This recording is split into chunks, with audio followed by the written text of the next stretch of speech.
"Detention," she shouted. "And 20 points from Slytherin. Wandering around in the middle of the night, how dare you? You don't understand, Professor. Harry Potter's coming, he's got a dragon." "What utter rubbish! How dare you tell such lies? Come on, I shall see Professor Snape about you, Malfoy." The steep spiral staircase up to the top of the tower seemed the easiest thing in the world after that.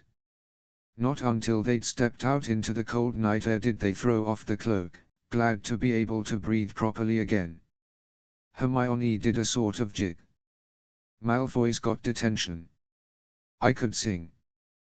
"Don't," Harry advised her. Chuckling about Malfoy, they waited, Norbert thrashing about in his crate. About 10 minutes later, 4 broomsticks came swooping down out of the darkness. Charlie's friends were a cheery lot. They showed Harry and Hermione the harness they'd rigged up, so they could suspend Norbert between them. They all helped buckle Norbert safely into it, and then Harry and Hermione shook hands with the others and thanked them very much. At last, Norbert was going. Gone. They slipped back down the spiral staircase, their hearts as light as their hands, now that Norbert was off them. No more Dragon Malfoy in detention. What could spoil their happiness? The answer to that was waiting at the foot of the stairs. As they stepped into the corridor, Filch's face loomed suddenly out of the darkness. Well, he whispered, "we are in trouble." They'd left the invisibility cloak on top of the tower. HP1, Harry Potter and the Sorcerer's Stone CHAPTER 15. The Forbidden Forest teachings couldn't have been worse. Filch took them down to Professor McGonagall's study on the first floor, where they sat and waited without saying a word to each other. Hermione was trembling. Excuses, alibis, and wild cover-up stories chased each other around Harry's brain, each more feeble than the last.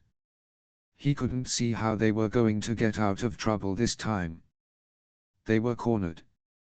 How could they have been so stupid as to forget the cloak?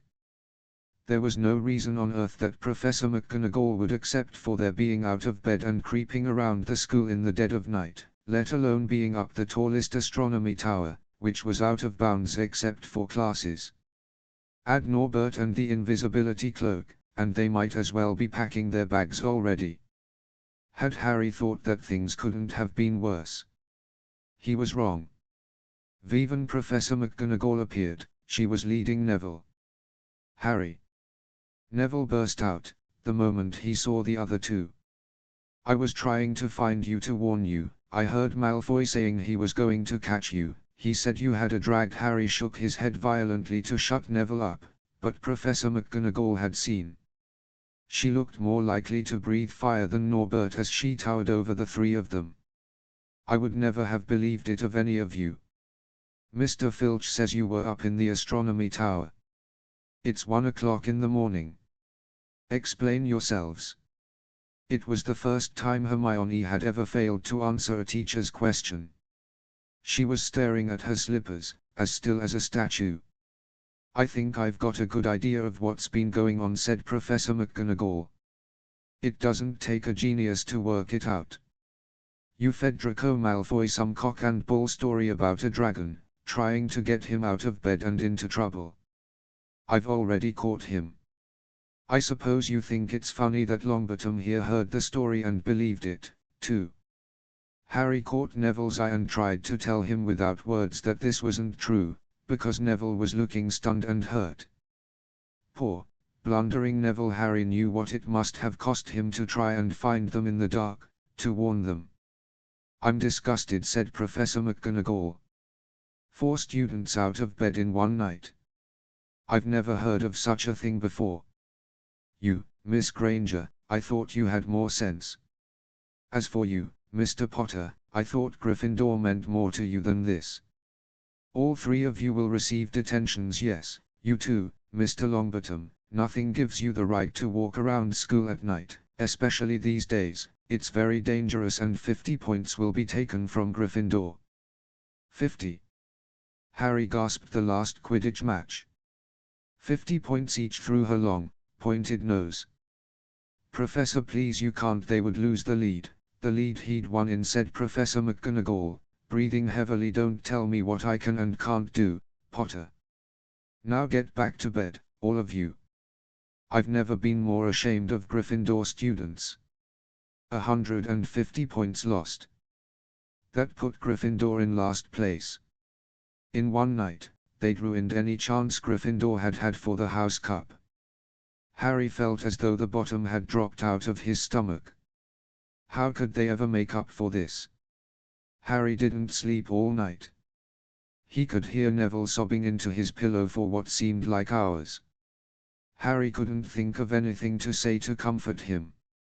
He knew Neville, like himself, was dreading the dawn. What would happen when the rest of Gryffindor found out what they'd done?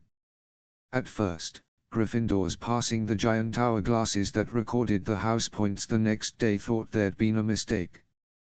How could they suddenly have 150 points fewer than yesterday? And then the story started to spread. Harry Potter, the famous Harry Potter, their hero of 2 Quidditch matches, had lost them all those points, him and a couple of other stupid first years. From being one of the most popular and admired people at the school, Harry was suddenly the most hated. Even Ravenclaws and Hufflepuffs turned on him, because everyone had been longing to see Slytherin lose the House Cup. Everywhere Harry went, people pointed and didn't trouble to lower their voices as they insulted him. Slytherins, on the other hand, clapped as he walked past them, whistling and cheering, "Thanks Potter, we owe you one." Only Ron stood by him. "They'll all forget this in a few weeks. Fred and George have lost loads of points in all the time they've been here, and people still like them. They've never lost 150 points in one go, though, have they?" said Harry miserably. "Well, no," Ron admitted. It was a bit late to repair the damage, but Harry swore to himself not to meddle in things that weren't his business from now on. He'd had it with sneaking around and spying. He felt so ashamed of himself that he went to and offered to resign from the Quidditch team. Resign? Wood thundered. "What good'll that do? How are we going to get any points back if we can't win at Quidditch?" But even Quidditch had lost its fun.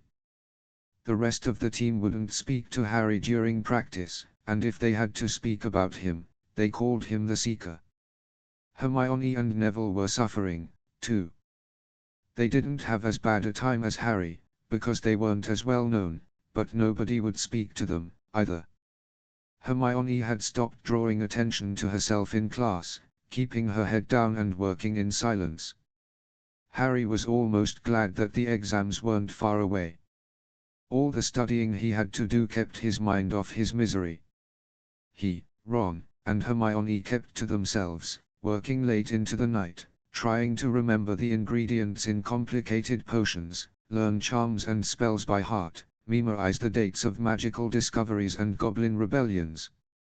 Then, about a week before the exams were due to start, Harry's new resolution not to interfere in anything that didn't concern him was put to an unexpected test. Walking back from the library on his own one afternoon, he heard somebody whimpering from a classroom up ahead. As he drew closer, he heard Kirill's voice. "No, no, not again, please." It sounded as though someone was threatening him. Harry moved closer. All right, he heard Kirill sob. Next second, Kirill came hurrying out of the classroom straightening his turban. He was pale and looked as though he was about to cry. He strode out of sight. Harry didn't think Kirill had even noticed him. He waited until Kirill's footsteps had disappeared, then peered into the classroom. It was empty, but a door stood ajar at the other end. Harry was halfway toward it before he remembered what he'd promised himself about not meddling. All the same, he'd have gambled 12 sorcerer's stones that Snape had just left the room, and from what Harry had just heard, Snape would be walking with a new spring in his step. Kirill seemed to have given in at last. Harry went back to the library, where Hermione was testing Ron on astronomy. Harry told them what he'd heard. "Snape's done it, then," said Ron. If Kirill's told him how to break his anti-dark force spell, there's still Fluffy, though, said Hermione. Maybe Snape's found out how to get past him without asking, Hagrid said Ron, looking up at the thousands of books surrounding them. I bet there's a book somewhere in here telling you how to get past a giant three-headed dog. So what do we do, Harry? The light of adventure was kindling again in Ron's eyes, but Hermione answered before Harry could. Go to Dumbledore. That's what we should have done ages ago. If we try anything ourselves, we'll be thrown out for sure. But we've got no proof, said Harry. Kirill's too scared to back us up.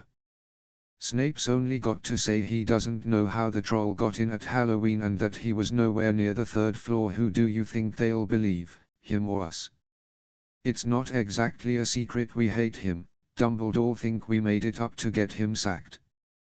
Filch wouldn't help us if his life depended on it. He's too friendly with Snape, and the more students get thrown out, the better, he'll think. And don't forget, we're not supposed to know about the stone or Fluffy.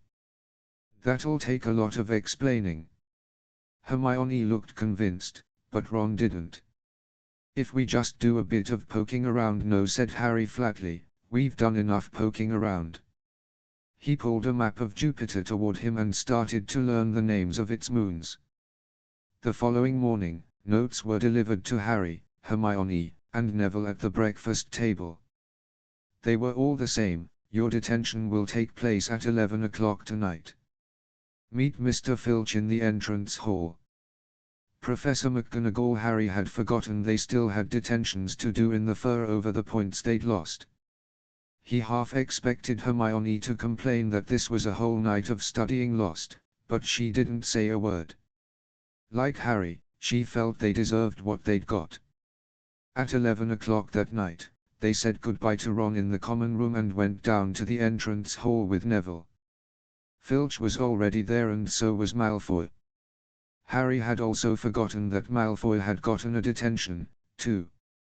Follow me, said Filch, lighting a lamp and leading them outside. I bet you'll think twice about breaking a school rule again, won't you, eh? He said, leering at them. Oh yes. Hard work and pain are the best teachers if you ask me. It's just a pity they let the old punishments die out. Hang you by your wrists from the ceiling for a few days. I've got the chains still in my office. Keep them well oiled in case they are ever needed. Right, off we go, and don't think of running off. Now, it'll be worse for you if you do. They marched off across the dark grounds. Neville kept sniffing. Harry wondered what their punishment was going to be. It must be something really horrible, or Filch wouldn't be sounding so delighted. The moon was bright, but clouds scudding across it kept throwing them into darkness. Ahead, Harry could see the lighted windows of Hagrid's hut. Then they heard a distant shout. Is that you, Filch? Hurry up, I want to get started. Harry's heart rose. If they were going to be working with Hagrid, it wouldn't be so bad. His relief must have showed in his face, because Filch said, I suppose you think you'll be enjoying yourself with that oath. Well, think again, boy, it's into the forest you're going, and I'm much mistaken if you'll all come out in one piece. At this, Neville let out a little moan, and Malfoy stopped dead in his tracks. The forest, he repeated, and he didn't sound quite as cool as usual. We can't go in there at night, there's all sorts of things in there, werewolves, I heard. Neville clutched the sleeve of Harry's robe and made a choking noise. That's your problem, isn't it? Said Filch, his voice cracking with glee. Should have thought of them werewolves before you got in trouble, shouldn't you? Hagrid came striding toward them out of the dark, Fang at his heel. He was carrying his large crossbow, and a quiver of arrows hung over his shoulder. About time, he said. I've been waiting for half an hour already. All right, Harry, Hermione. I shouldn't be too friendly to them, Hagrid said Filch coldly. They are here to be punished, after all. That's why you're late, is it? Said Hagrid, frowning at Filch. Been lecturing them, eh? 's not your place to do that. You've done your bit, I'll take over from here. I'll be back at dawn, said Filch, for what's left of them, he added nastily, and he turned and started back toward the castle, his lamp bobbing away in the darkness. Malfoy now turned to Hagrid. I'm not going in that forest, he said, and Harry was pleased to hear the note of panic in his voice. Yeah, if ye want to stay at Hogwarts, said Hagrid fiercely. You've done wrong and now you've got to pay for it. But this is servant stuff, it's not for students to do. I thought we'd be copying lines or something. If my father knew I was doing this, he'd tell you that's how it is at Hogwarts, Hagrid growled. Copying lines. Vivat goods that to anyone. Ye'll do summat useful or ye'll get out. If ye think your father'd rather you were expelled, then get back off to the castle and pack. Go on.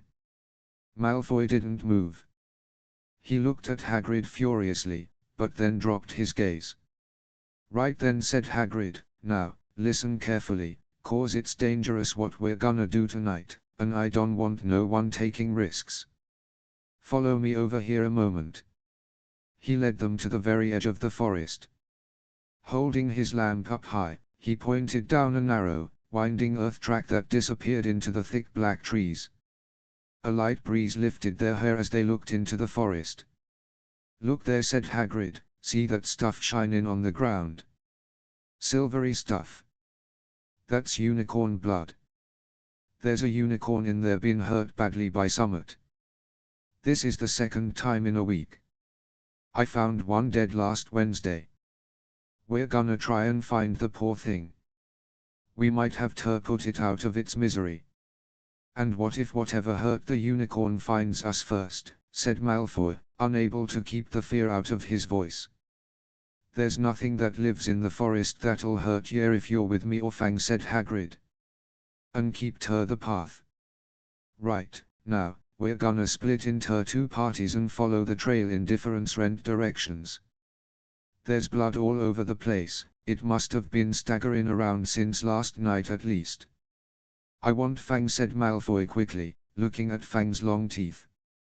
All right, but I warn ye, he's a coward, said Hagrid. So me, Harry, and Hermione'll go one way and Draco, Neville, and Fang'll go the other. Now, if any of us finds the unicorn, we'll send up green sparks, right? Get your wands out and practice now, that's it, and if anyone gets in trouble, send up red sparks, and we'll all come and find ye, so, be careful, let's go. The forest was black and silent. A little way into it they reached a fork in the path, and Harry, Hermione, and Hagrid took the left path while Malfoy, Neville, and Fang took the right. They walked in silence, their eyes on the ground. Every now and then a ray of moonlight through the branches above lit a spot of silver-blue blood on the fallen leaves. Harry saw that Hagrid looked very worried. Could a werewolf be killing the unicorns? Harry asked. Not fast enough, said Hagrid. It's not easy to catch a unicorn, they're powerful magic creatures. I never knew one to be hurt before. They walked past a mossy tree stump. Harry could hear running water, there must be a stream somewhere close by. There were still spots of unicorn blood here and there along the winding path. You all right, Hermione? Hagrid whispered. Don't worry, it can't have gone far if it's this badly hurt, and then we'll be able to get behind that tree. Hagrid seized Harry and Hermione and hoisted them off the path behind a towering oak. He pulled out an arrow and fitted it into his crossbow, raising it, ready to fire. The three of them listened. Something was slithering over dead leaves nearby, it sounded like a cloak trailing along the ground. Hagrid was squinting up the dark path, but after a few seconds, the sound faded away. I knew it, he murmured. There's summat in here that shouldn't be. A werewolf. Harry suggested. That wasn't no werewolf and it wasn't no unicorn, neither, said Hagrid grimly. Right, follow me, but careful, now. They walked more slowly, ears straining for the faintest sound. Suddenly, in a clearing ahead, something definitely moved. "Who's there?" Hagrid called. "Show yourself, I'm armed." And into the clearing came, was it a man, or a horse? To the waist, a man, with red hair and beard, but below that was a horse's gleaming chestnut body with a long, reddish tail. Harry and Hermione's jaws dropped. "Oh, it's you," Ronan said Hagrid in relief. "How are ya?" He walked forward and shook the centaur's hand. "Good evening to you," Hagrid said Ronan. He had a deep, sorrowful voice. "Were you going to shoot me?" "Can't be too careful," Ronan said Hagrid, patting his crossbow. "There's summat bad loose in this forest. This is Harry Potter and Hermione Granger, by the way. Students up at the school. And this is Ronan, you too. He's a centaur." "We'd noticed," said Hermione faintly. "Good evening," said Ronan. "Students, are you? And do you learn much, up at the school?" A bit," said Hermione timidly. "A bit? Well, that's something." Ronan sighed. He flung back his head and stared at the sky. "Mars is bright tonight." "Yes," said Hagrid, glancing up, too. "Listen, I'm glad we've run into ya, Ronan, 'cause there's a unicorn been hurt. You seen anything?" Ronan didn't answer immediately. He stared unblinkingly upward, then sighed again. "Always the innocent are the first victims," he said. "So it has been for ages past, so it is now." "Yes," said Hagrid, "but have ye seen anything, Ronan? Anything unusual?" "Mars is bright tonight," Ronan repeated, while Hagrid watched him impatiently. "Unusually bright?" "Yeah, but I was meanin' anything unusual a bit nearer home," said Hagrid. "So ye haven't noticed anything strange?" Yet again, Ronan took a while to answer. "At last," he said, "the forest hides many secrets."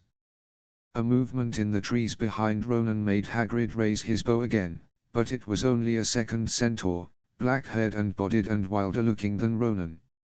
"Hello, Bane," said Hagrid. "All right. Good evening, Hagrid, I hope you are well." "Well enough. Look, I've just been asking Ronan, you seen anything odd in here lately? There's a unicorn been injured, would ye know anything about it?" Bane walked over to stand next to Ronan. He looked skyward. "Mars is bright tonight," he said simply. "We've heard," said Hagrid grumpily. "Well, if either of you do see anything, let me know, won't ye?" "We'll be off, then."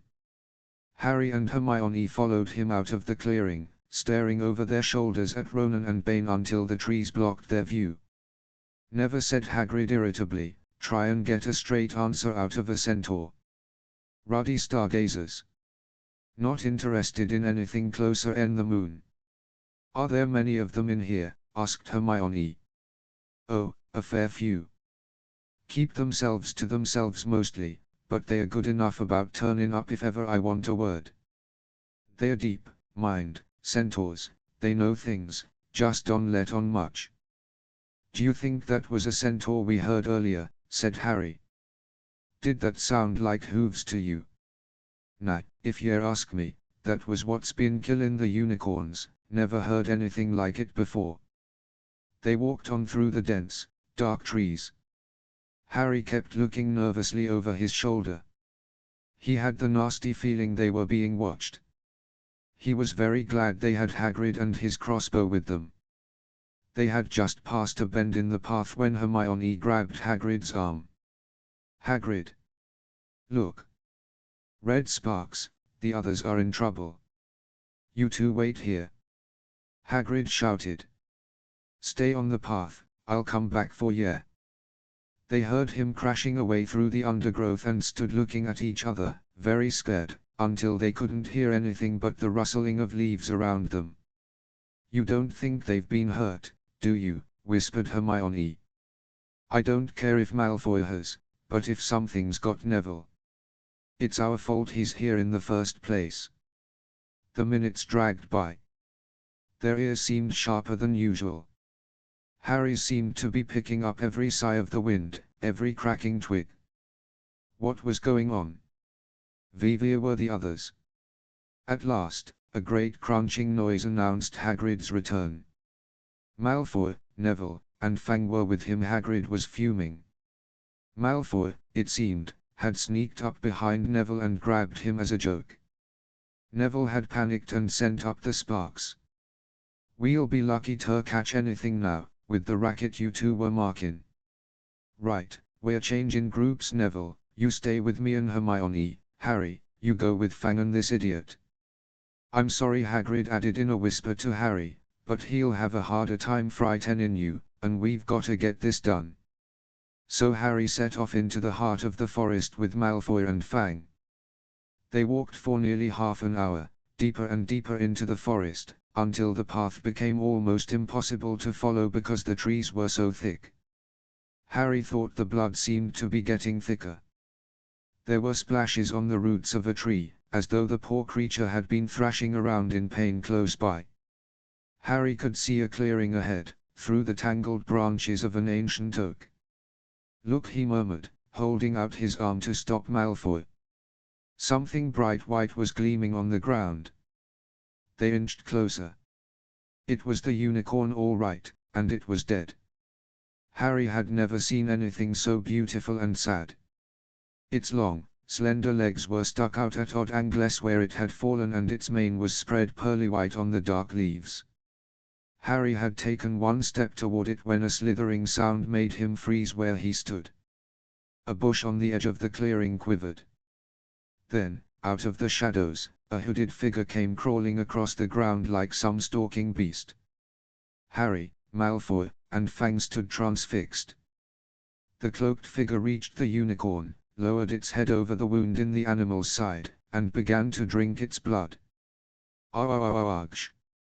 Malfoy let out a terrible scream and bolted. So did Fang. The hooded figure raised its head and looked right at Harry. Unicorn blood was dribbling down its front. It got to its feet and came swiftly toward Harry. He couldn't move for fear. Then a pain like he'd never felt before pierced his head. It was as though his skull were on fire. Half blinded, he staggered backward. He heard hooves behind him, galloping, and something jumped clean over Harry, charging at the figure. The pain in Harry's head was so bad he fell to his knees. It took a minute or two to pass. When he looked up, the figure had gone. A centaur was standing over him, not Ronan or Bane. This one looked younger. He had white blonde hair and a palomino body. "Are you all right?" said the centaur, pulling Harry to his feet. "Yes, thank you." "What was that?" The centaur didn't answer. He had astonishingly blue eyes, like pale sapphires. He looked carefully at Harry, his eyes lingering on the scar that stood out, livid, on Harry's forehead. "You are the Potter boy," he said. "You had better get back to Hagrid. The forest is not safe at this time, especially for you. Can you ride? It will be quicker this way." "My name is Firons," he added, as he lowered himself onto his front legs so that Harry could onto his back. There was suddenly a sound of more galloping from the other side of the clearing. Ronan and Bane came bursting through the trees, their flanks heaving and sweaty. "Firons!"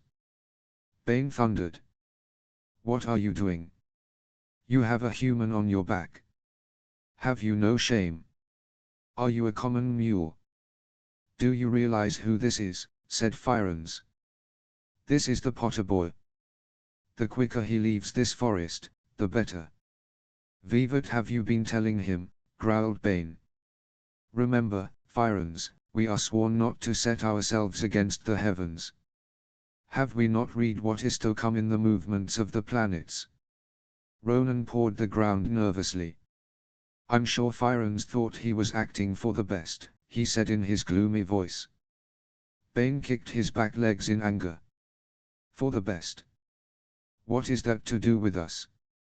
Centaurs are concerned with what has been foretold. It is not our business to run around like donkeys after stray humans in our forest." Firons suddenly reared onto his hind legs in anger, so that Harry had to grab his shoulders to stay on. "Do you not see that unicorn?" Firens bellowed at Bane. "Do you not understand why it was killed? Or have the planets not let you in on that secret?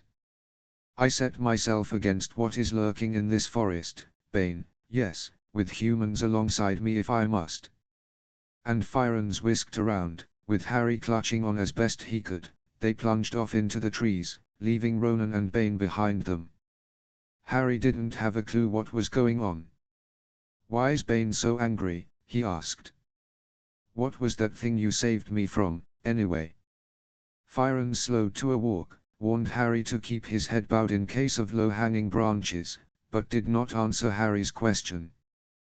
They made their way through the trees in silence for so long that Harry thought Firens didn't want to talk to him anymore.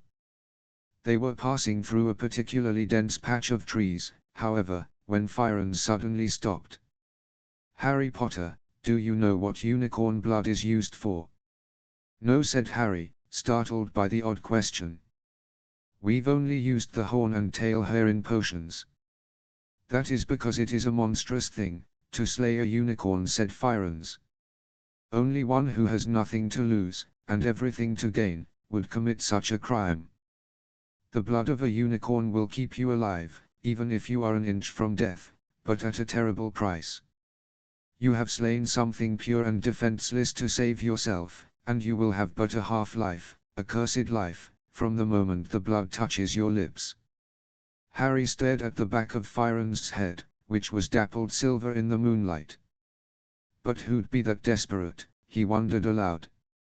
"If you're going to be cursed forever, death's better, isn't it?" "It is," Firens agreed, "unless all you need is to stay alive long enough to drink something else, something that will bring you back to full strength and power, something that will mean you can never die. Mr. Potter, do you know what is hidden in the school at this very moment?" "The Sorcerer's Stone." "Of course, the elixir of life. But I don't understand. Who can you think of? Nobody who has waited many years to return to power, who has clung to life, awaiting their chance." It was as though an iron fist had clenched suddenly around Harry's heart. Over the rustling of the trees, he seemed to hear once more what Hagrid had told him on the night they had met. "Some say he died. Codswallop, in my opinion. Dunno if he had enough human left in him to die." "Do you mean?" Harry croaked. "That was Vol Harry. Harry, are you all right?" Hermione was running toward them down the path, Hagrid puffing along behind her. "I'm fine," said Harry, hardly knowing what he was saying. "The unicorn's dead, Hagrid. It's in that clearing back there." "This is where I leave you," Firens murmured as Hagrid hurried off to examine the unicorn. "You are safe now." Harry slid off his back. "Good luck, Harry Potter," said Firens. "The planets have been read wrongly before now, even by centaurs. I hope this is one of those times." He turned and cantered back into the depths of the forest, leaving Harry shivering behind him. Ron had fallen asleep in the dark common room, waiting for them to return. He shouted something about Quidditch fouls when Harry roughly shook him awake. In a matter of seconds, though, he was wide-eyed as Harry to tell him and Hermione what had happened in the forest. Harry couldn't sit down. He paced up and down in front of the fire. He was still shaking. "Snape wants the stone for Voldemort. And Voldemort's waiting in the forest. And all this time we thought Snape just wanted to get rich." "Stop saying the name," said Ron in a terrified whisper, as if he thought Voldemort could hear them. Harry wasn't listening. "Firens saved me, but he shouldn't have done so." Bane was furious. He was talking about interfering with what the planets say is going to happen. They must show that Voldemort's coming back. Bane thinks Firens should have let Voldemort kill me. One suppose that's written in the stars as well. "Will you stop saying the name?" Ron hissed. "So all I've got to wait for now is Snape to steal the stone," Harry went on feverishly. "Then Voldemort will be able to come and finish me off. Well, I suppose Bane'll be happy." Hermione looked very frightened, but she had a word of comfort. "Harry, everyone says Dumbledore's the only one you know who was ever afraid of with Dumbledore around. You know Evemo won't touch you. Anyway, who says the centaurs are right? It sounds like fortune-telling to me, and Professor McGonagall says that's a very imprecise branch of magic." The sky had turned light before they stopped talking. They went to bed exhausted, their throats sore. But the night's surprises weren't over. When Harry pulled back his sheets, he found his invisibility cloak folded neatly underneath them. There was a note pinned to it, just in case. HP 1, Harry Potter and the Sorcerer's Stone CHAPTER 16 through the trapdoor in years to come. Harry would never quite remember how he had managed to get through his exams when he half expected Voldemort to come bursting through the door at any moment. Yet the days crept by, and there could be no doubt that Fluffy was still alive and well behind the locked door. It was sweltering hot, especially in the large classroom where they did their written papers. They had been given special, new quills for the exams, which had been bewitched with an anti-cheating spell. They had practical exams as well. Professor Flitwick called them one by one into his class to see if they could make a pineapple tap dance across a desk. Professor McGonagall watched them turn a mouse into a snuff box. Points were given for how pretty the snuff box was, but taken away if it had whiskers. Snape made them all nervous, breathing down their necks while they tried to remember how to make a forgetfulness potion. Harry did the best he could, trying to ignore the stabbing pains in his forehead, which had been bothering him ever since his trip into the forest. Neville thought Harry had a bad case of exam nerves because Harry couldn't sleep, but the truth was that Harry kept being woken by his old nightmare, except that it was now worse than ever because there was a hooded figure dripping blood in it. Maybe it was because they hadn't seen what Harry had seen in the forest, or because they didn't have scars burning on their foreheads, but Ron and Hermione didn't seem as worried about the stone as Harry. The idea of Voldemort certainly scared them, but he didn't keep visiting them in dreams, and they were so busy with their studying they didn't have much time to fret about what Snape or anyone else might be up to. Their very last exam was History of Magic. 1 hour of answering questions about batty old wizards who'd invented self-stirring cauldrons, and they'd be free for a whole wonderful week until their exam results came out. Even the ghost of Professor Binns told them to put down their quills and roll up their parchment. Harry couldn't help cheering with the rest. "That was far easier than I thought it would be," said Hermione as they joined the crowds flocking out onto the sunny grounds. "I needn't have learned about the 1637 Werewolf Code of Conduct or the Uprising of Elfric the Eager."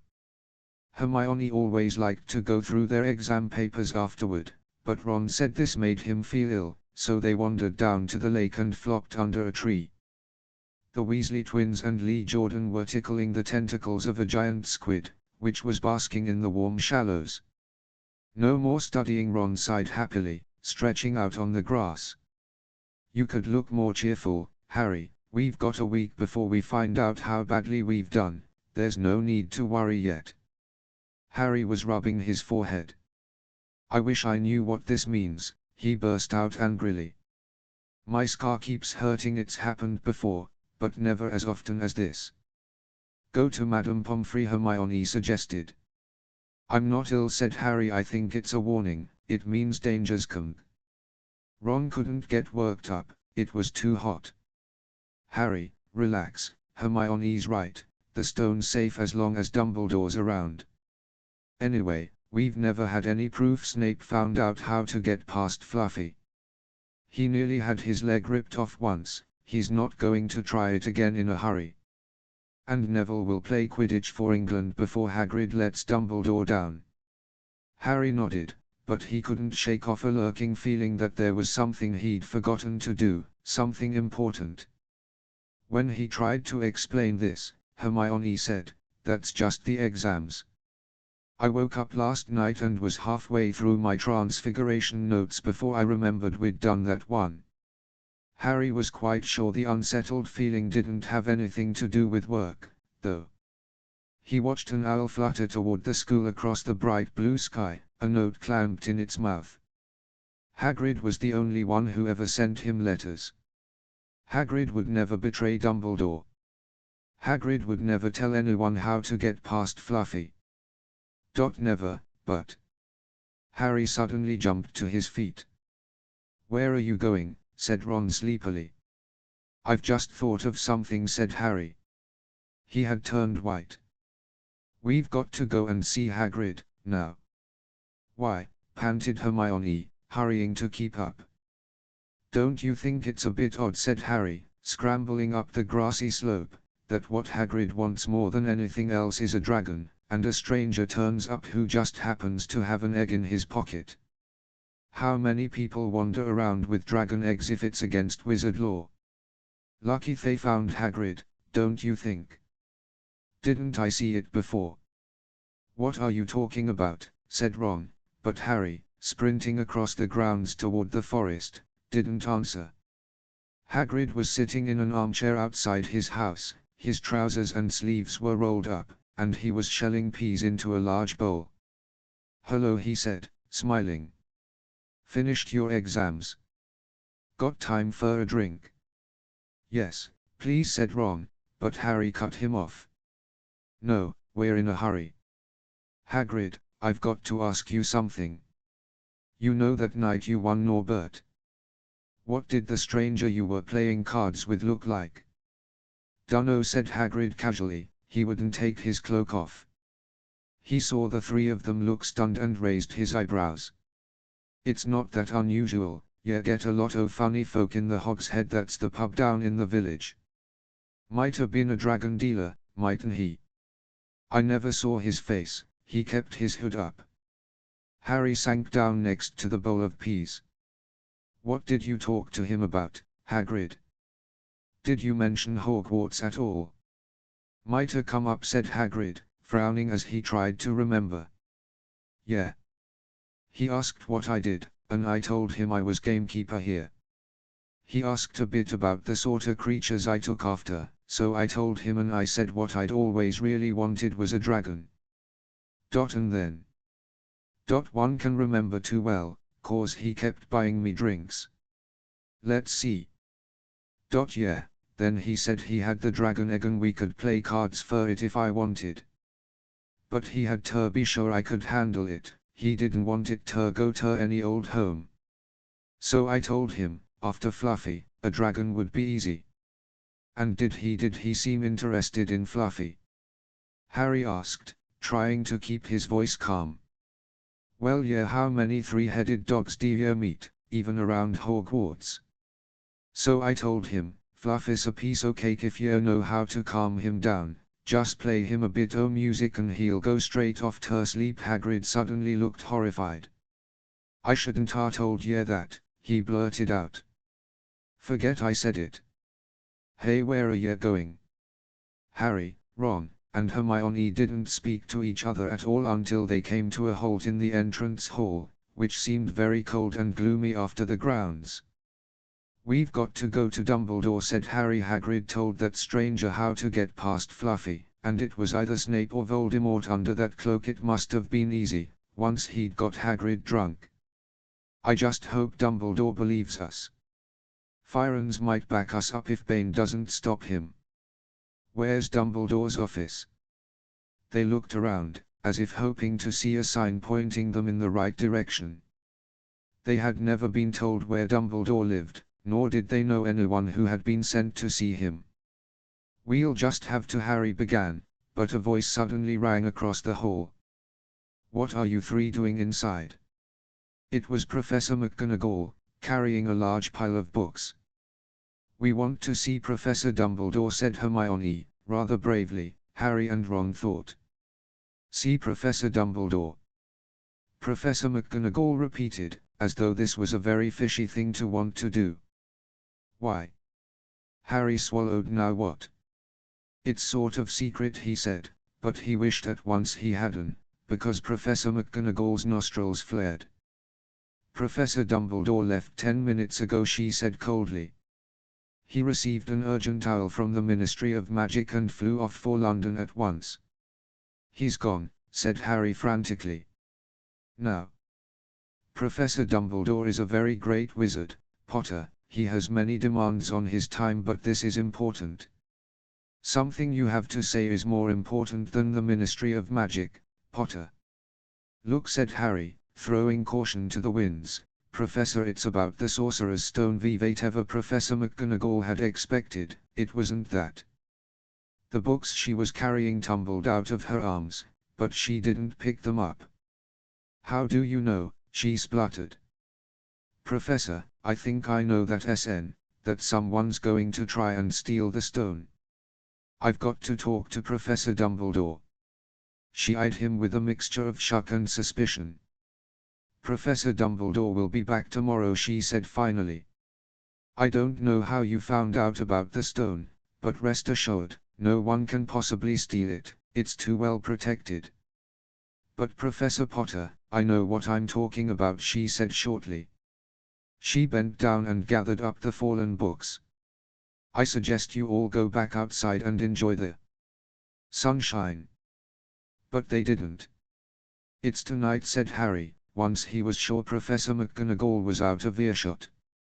Snape's going through the trapdoor tonight. He's found out everything he needs, and now he's got Dumbledore out of the way.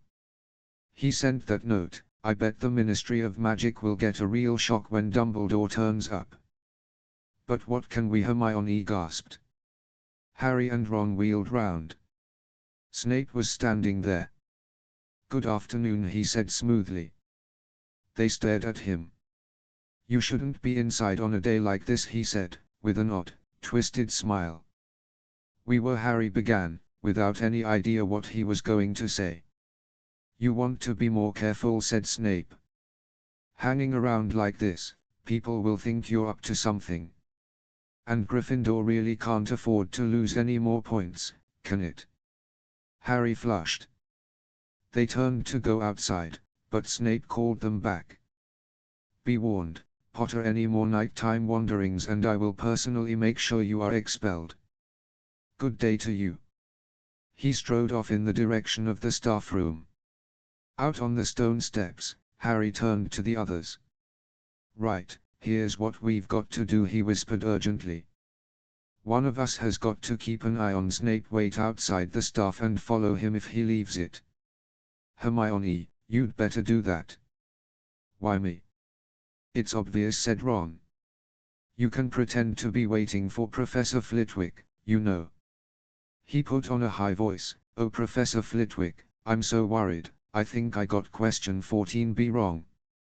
Oh, shut up, said Hermione, but she agreed to go and watch out for Snape. And we'd better stay outside the third-floor corridor, Harry told Ron. Come on. But that part of the plan didn't work. No sooner had they reached the door separating Fluffy from the rest of the school than Professor McGonagall turned up again, and this time, she lost her temper. I suppose you think you're harder to get past than a pack of enchantments, she stormed. Enough of this nonsense. If I hear you've come anywhere near here again, I'll take another 50 points from Gryffindor. Yes, Weasley, from my own house. Harry and Ron went back to the common room. Harry had just said, at least Hermione's on Snape's tail, when the portrait of the fat lady swung open and Hermione came in. I'm sorry, Harry, she wailed. Snape came out and asked me what I was doing, so I said I was waiting for Flitwick, and Snape went to get him, and I've only just got away. I don't know where Snape went. Well, that's it then, isn't it? Harry said. The other two stared at him. He was pale and his eyes were glittering. I'm going out of here tonight and I'm going to try and get to the stone first. You're mad, said Ron. You can't, said Hermione. After what McGonagall and Snape have said. You'll be expelled. So what? Harry shouted. Don't you understand? If Snape gets hold of the stone, Voldemort's coming back. Haven't you heard what it was like when he was trying to take over? There won't be any Hogwarts to get expelled from. He'll flatten it, or turn it into a SCHCK, L for the dark arts. Losing points doesn't matter anymore, can't you see? Do you think he'll leave you and your families alone if Gryffindor wins the House Cup? If I get caught before I can get to the stone, well, I'll have to go back to the Dursleys and wait for Voldemort to find me there. It's only dying a bit later than I would have, because I'm never going over to the dark side. I'm going through that trapdoor tonight and nothing you two say is going to stop me. Voldemort killed my parents, he glared at them. You're right, Harry, said Hermione in a small voice. I'll use the invisibility cloak, said Harry. It's just lucky I got it back.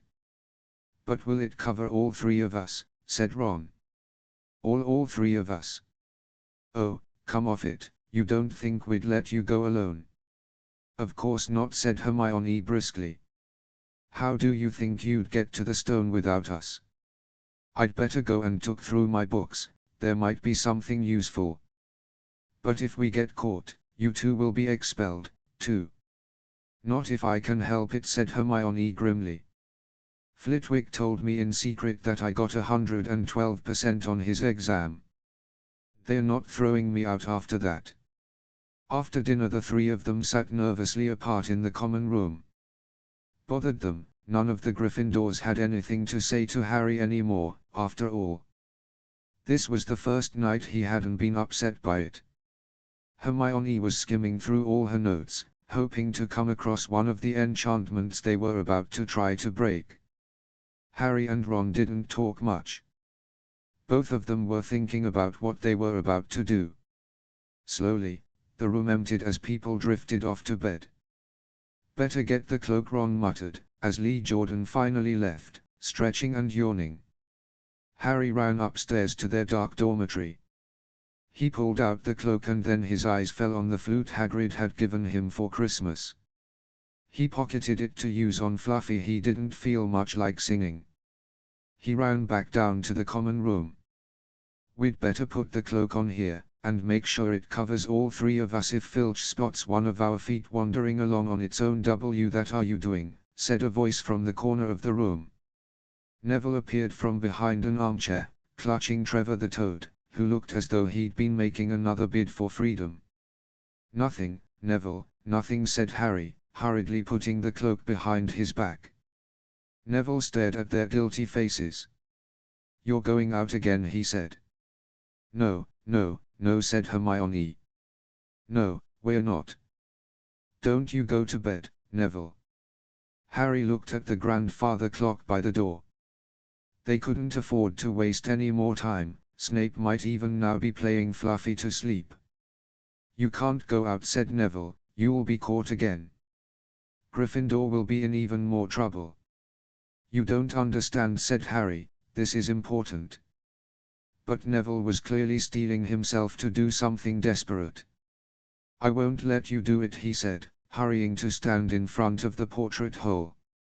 I'll fight you.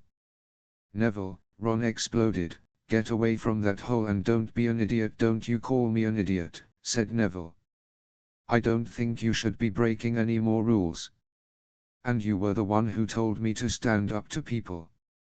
Yes, but not to us, said Ron in exasperation. Neville, you don't know what you're doing. He took a step forward and Neville dropped Trevor the Toad, who leapt out of sight. Go on then, try and hit me, said Neville, raising his fists. I'm ready. Harry turned to Hermione. Do something, he said desperately. Hermione stepped forward. Neville, she said, I'm really sorry about this. She raised her wand. Petrificus totalus, she cried, pointing it at Neville. Neville's arms snapped to his sides. His legs sprang together. His whole body rigid, he swayed where he stood and then fell flat on his face, stiff as a board. Hermione ran to turn him over. Neville's jaws were jammed together so he couldn't speak. Only his eyes were moving, looking at them in horror. What have you done to him? Harry whispered. It's the full body bind, said Hermione miserably. Oh, Neville, I'm so sorry.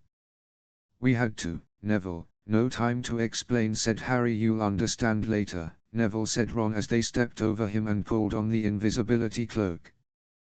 But leaving Neville lying motionless on the floor didn't feel like a very good omen. In their nervous state, every statue's shadow looked like Filch, every distant breath of wind sounded like Peeves swooping down on them. At the foot of the first set of stairs, they spotted Mrs. Norris skulking near the top. "Oh, let's kick her, just this once," Ron whispered in Harry's ear, but Harry shook his head. As they climbed carefully around her, Mrs. Norris turned her lamp-like eyes on them, but didn't do anything. They didn't meet anyone else until they reached the staircase up to the third floor.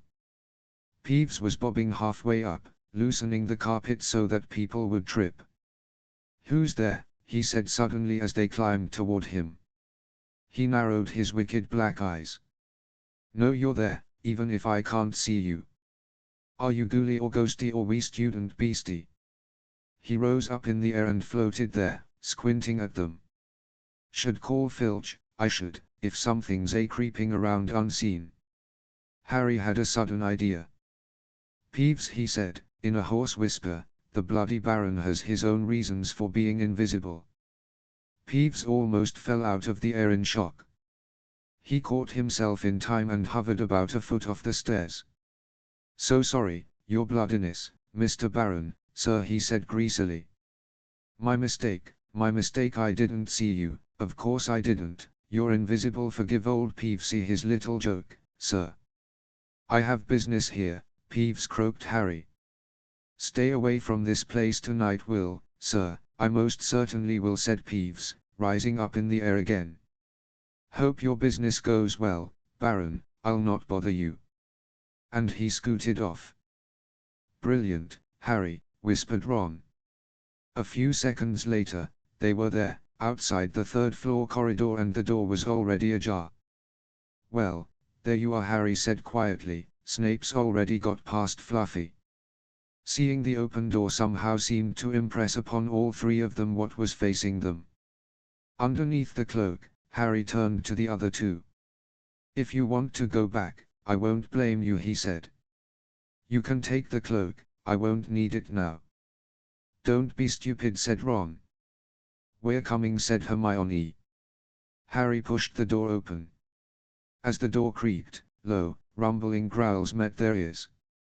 All three of the dogs' noses sniffed madly in their direction, even though it couldn't see them. "What's that at its feet?" Hermione whispered. "Looks like a harp," said Ron. "Snape must have left it there." "It must wake up the moment you stop playing," said Harry. "Well, here goes." He put Hagrid's flute to his lips and blew. It wasn't really a tune, but from the first note the beast's eyes began to droop. Harry hardly drew breath. Slowly, the dog's growl ceased. It tottered on its paws and fell to its knees, then it slumped to the ground, fast asleep. "Keep playing," Ron warned Harry as they slipped out of the cloak and crept toward the trapdoor. They could feel the dog's hot, smelly breath as they approached the giant heads. "I think we'll be able to pull the door open," said Ron, peering over the dog's back. "Want to go first, Hermione?" "No, I don't." "All right." Ron gritted his teeth and stepped carefully over the dog's legs. He bent and pulled the ring of the trapdoor, which swung up and open. "What can you see?" Hermione said anxiously. "Nothing, just black. There's no way of climbing down, we'll just have to drop." Harry, who was still playing the flute, waved at Ron to get his attention and pointed at himself. "You want to go first?" "Are you sure?" said Ron. "I don't know how deep this thing goes." "Give the flute to Hermione so she can keep him asleep." Harry handed the flute over. In the few seconds' silence, the dog growled and twitched, but the moment Hermione began to play, it fell back into its deep sleep. Harry climbed over it and looked down through the trapdoor. There was no sign of the bottom. He lowered himself through the hole until he was hanging on by his fingertips. Then he looked up at Ron and said, "If anything happens to me, don't follow. Go straight to the owlery and send Hedwig to Dumbledore, right?" Right, said Ron. See you in a minute, I hope, and Harry let go. Cold, damp air rushed past him as he fell down, down, down and flump. With a funny, muffled sort of thump he landed on something soft. He sat up and felt around, his eyes not used to the GLCKM. It felt as though he was sitting on some sort of plant. It's okay, he called up to the light the size of a postage stamp, which was the open. It's a soft landing, you can jump. Ron followed right away. He landed, sprawled next to Harry. What's this stuff, were his first words. Dunno, some sort of plant thing. I suppose it's here to break the fall. Come on, Hermione. The distant music stopped. There was a loud bark from the dog, but Hermione had already jumped. She landed on Harry's other side. We must be miles under the school, she said.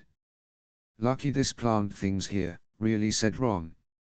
Lucky, shrieked Hermione. Look at you both. She leapt up and struggled toward a damp wall.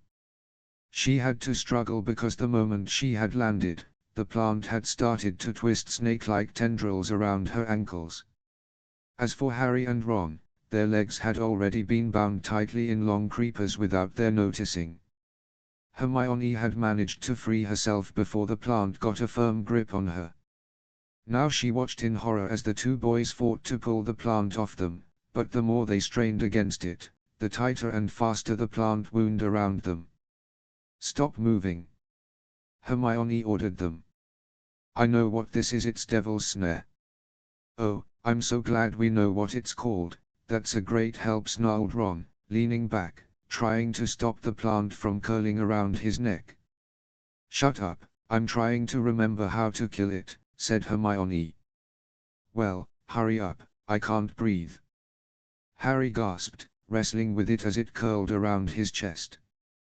Devil's Snare, Devil's Snare. What did Professor Sprout say? It likes the dark and the damp. So light a fire. Harry choked. Yes, of course, but there's no wood. Hermione cried, wringing her hands.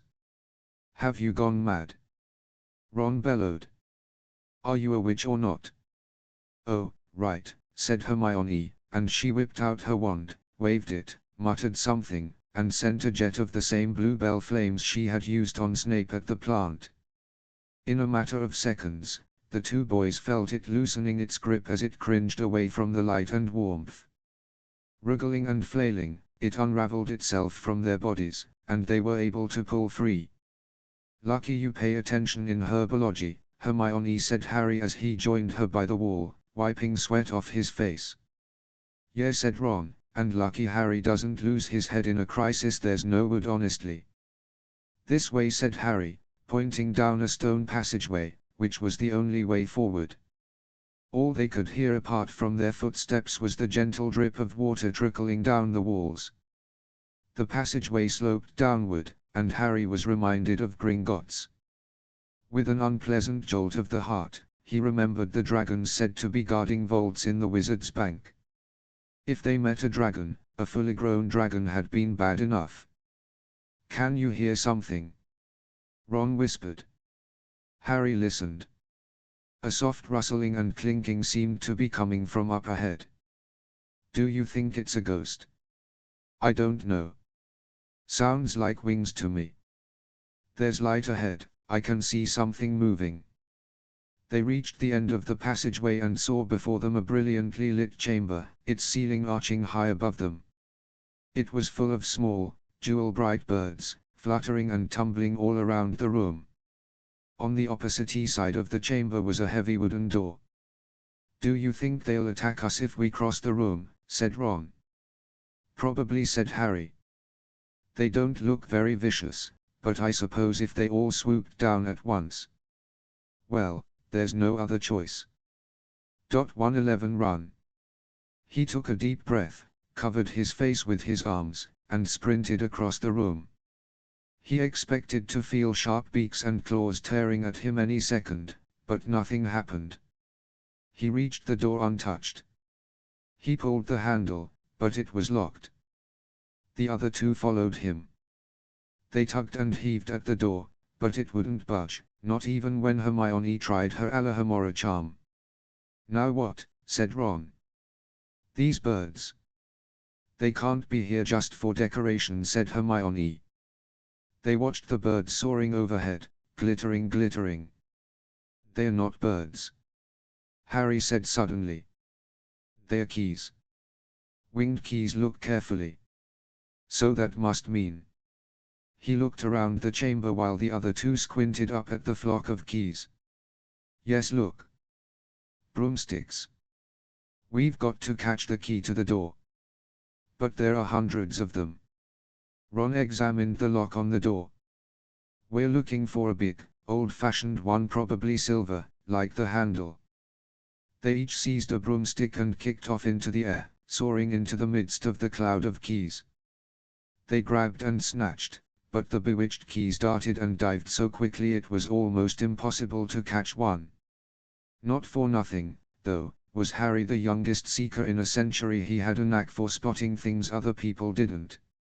After a minute's weaving about through the whirl of rainbow feathers, he noticed a large silver key that had a bent wing, as if it had already been caught and stuffed roughly into the keyhole. "That one," he called to the others.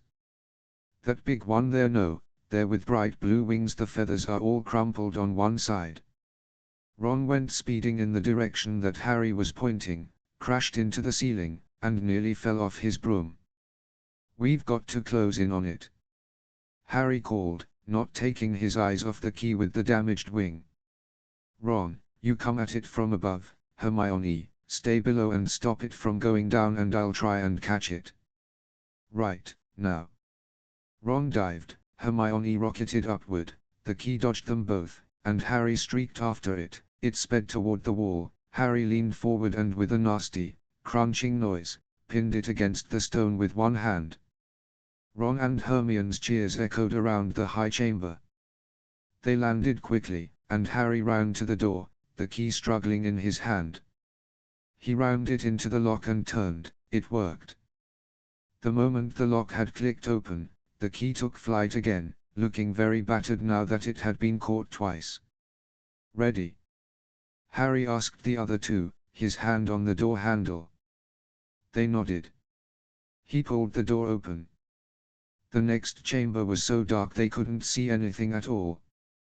But as they stepped into it, light suddenly flooded the room to reveal an astonishing sight. They were standing on the edge of a huge chessboard, behind the black chessmen, which were all taller than they were and carved from what looked like black stone. Facing them, way across the chamber, were the white pieces. Harry, Ron and Hermione shivered slightly. The towering white chessmen had no faces. "Now what do we do?" Harry whispered. "It's obvious, isn't it?" said Ron. "We've got to play our way across the room." Behind the white pieces they could see another door. "How?" said Hermione nervously. "I think," said Ron, "we're going to have to be chessmen." He walked up to a black knight and put his hand out to touch the knight's horse. At once, the stone sprang to life. The horse pawed the ground and the knight turned his helmeted head to look down at Ron. "Do we have to join you to get across?"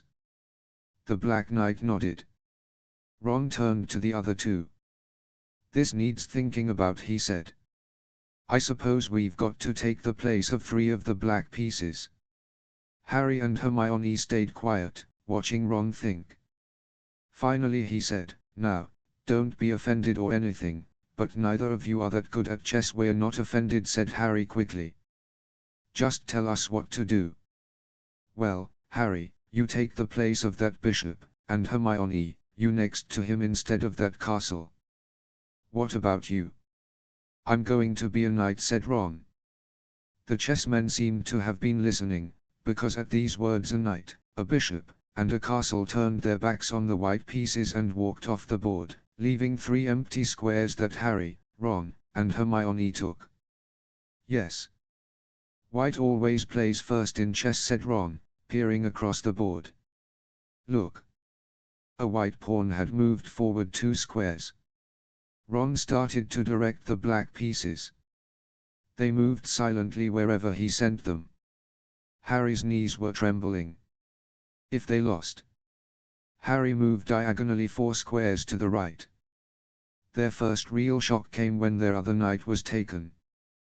The White Queen smashed him to the floor and dragged him off the board, where he lay quite still, face down. Had to let that happen, said Ron, LCK, king shaken.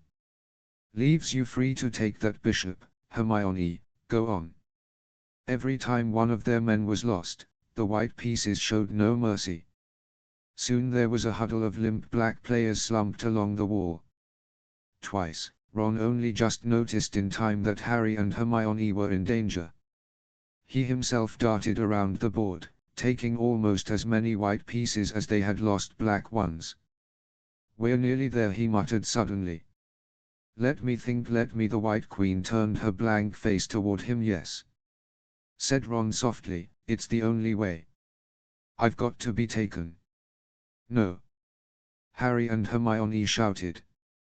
That's chess, snapped Ron. You've got to make some sacrifices. I take one step forward and she'll take me. That leaves you free to checkmate the king, Harry. But do you want to stop Snape or not? Ron, look, if you don't hurry up, he'll already have the stone. There was no alternative. Ready? Ron called, his face pale but determined. Here I go now, don't hang around once you've won. He stepped forward, and the White Queen pounced. She struck Ron hard across the head with her stone arm, and he crashed to the floor. Hermione screamed but stayed on her square. The White Queen dragged Ron to one side. He looked as if he'd knocked out. Shaking, Harry moved 3 spaces to the left. The White King took off his crown and threw it at Harry's feet. They had won. The chessmen parted and bowed, leaving the door ahead clear. With one last desperate look back at Ron, Harry and Hermione charged through the door. And up the next passageway. He'll be all right, said Harry, trying to convince himself. What do you reckon's next? We've had sprouts, that was the devil's snare. Flitwick must have put charms on the keys. McGonagall transfigured the chessmen to make them alive. That leaves Kirill's spell, and Snape's. They had reached another door. All right, Harry whispered. Go on. Harry pushed it open.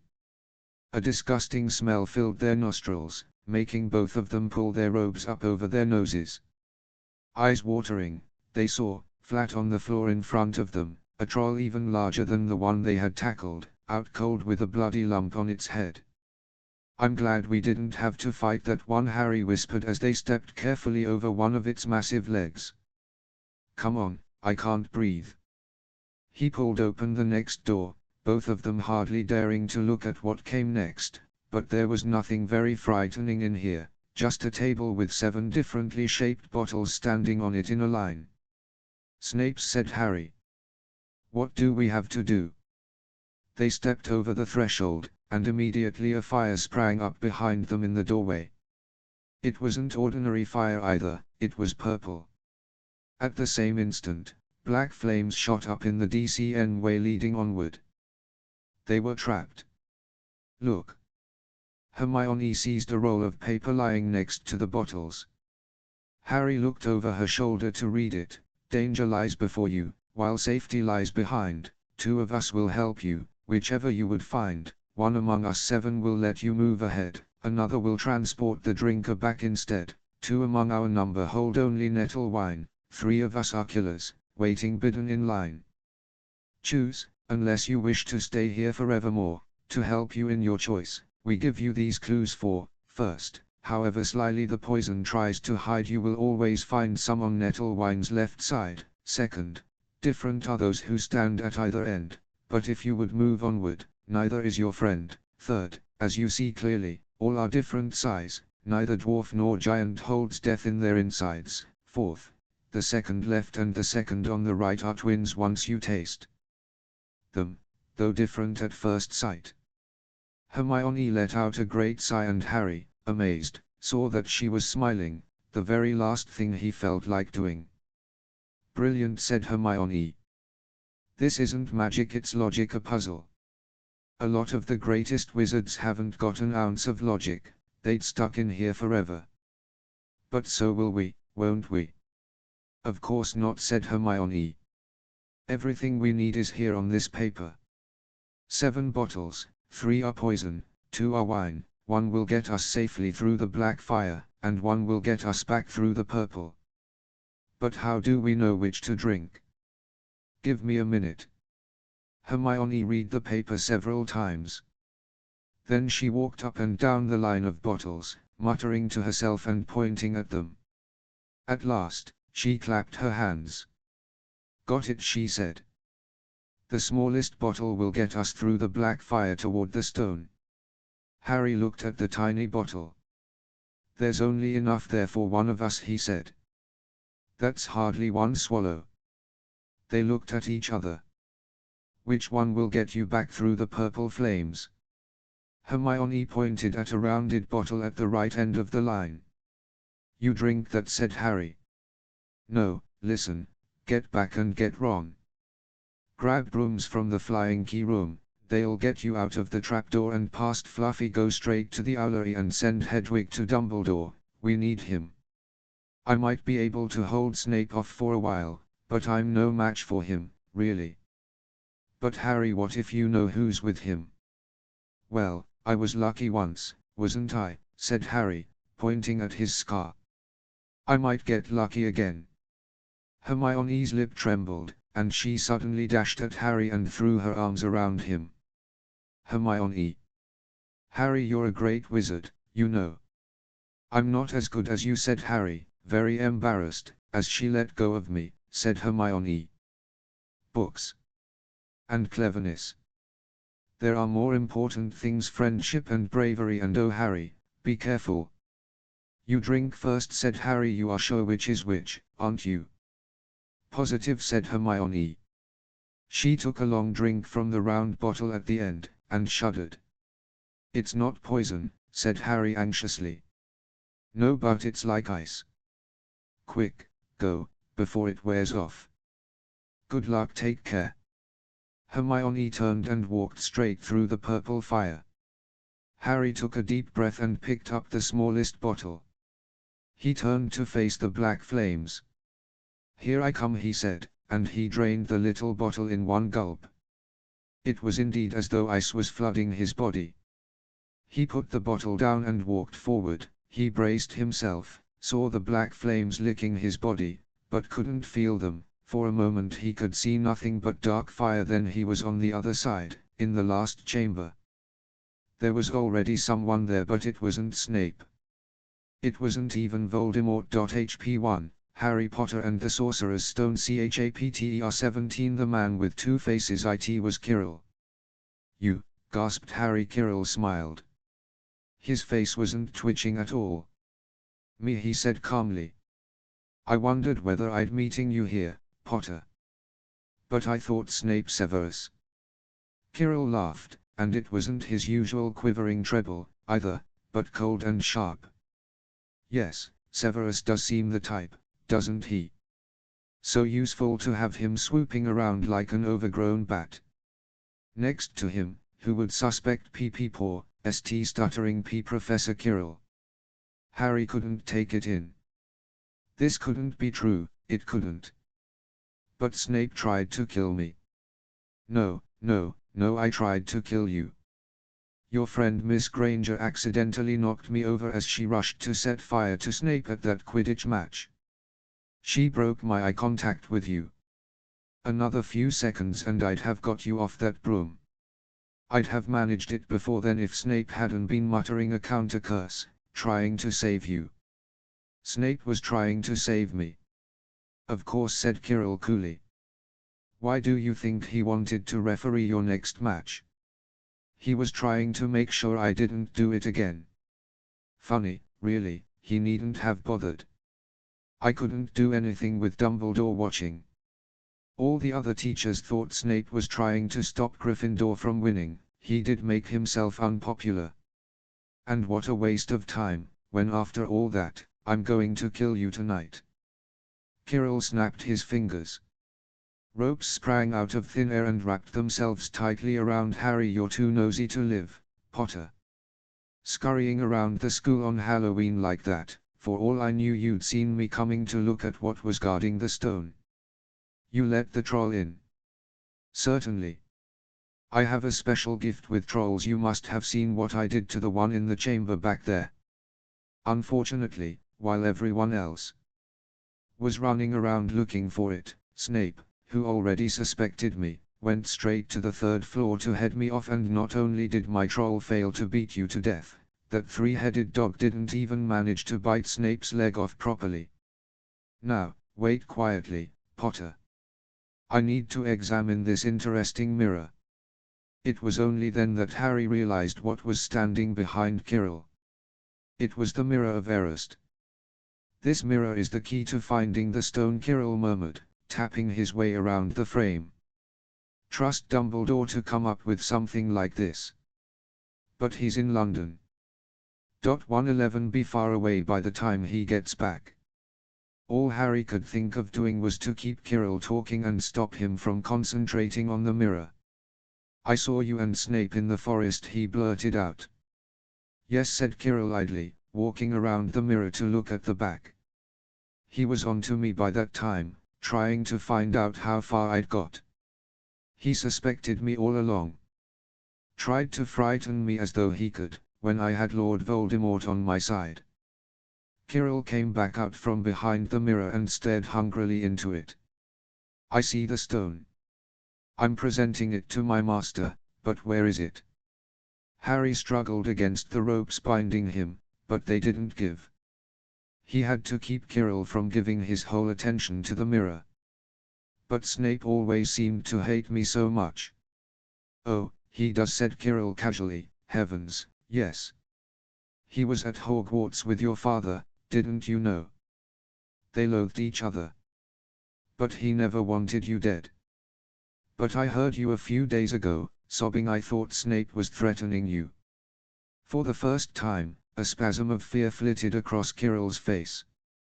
"Sometimes," he said, "I find it hard to follow my master's instructions. He is a great wizard and I am weak." "You mean he was there in the classroom with you?" Harry gasped. "He is with me wherever I go," said Quirrell quietly. "I met him when I traveled around the world. A foolish young man I was then, full of ridiculous ideas about good and evil. Lord Voldemort showed me how wrong I was. There is no good and evil, there is only power, and those too weak to seek it. Since then, I have served him faithfully, although I have let him down many times. He has had to be very hard on me." Quirrell shivered suddenly. "He does not forgive mistakes easily. When I failed to steal the stone from Gringotts, he was most displeased. He punished me. Decided he would have to keep a closer watch on." Quirrell's voice trailed away. Harry was remembering his trip to Diagon Alley. How could he have been so stupid?